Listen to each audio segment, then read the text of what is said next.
para allá. Tenemos sándwich mixto y pincho vegetal. Ahora ya vosotros.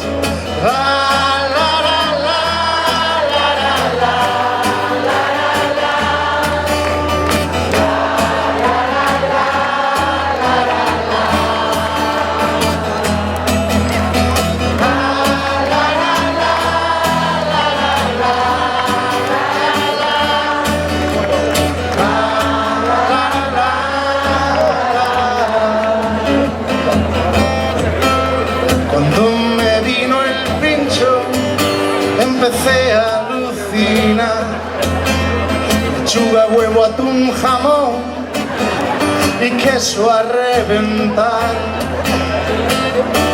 ¿Qué me estás dando? Es casi todo animal.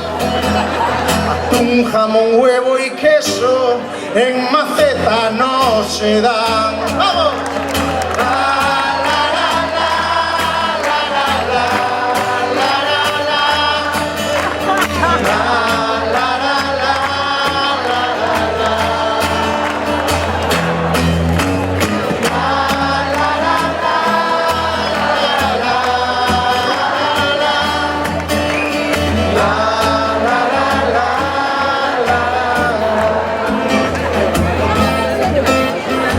A la zona vieja, directo a investigar.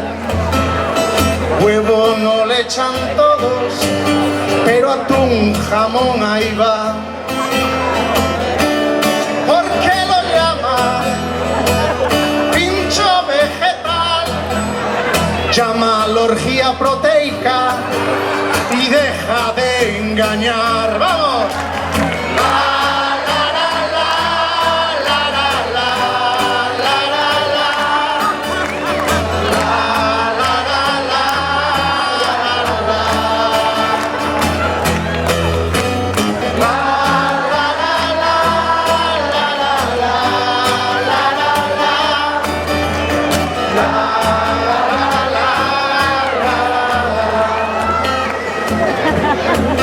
Chuletón de vaca vieja, lleva patatas, ya es vegetal.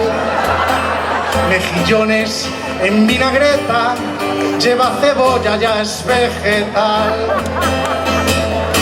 Si corre, nada vuela, entonces es animal.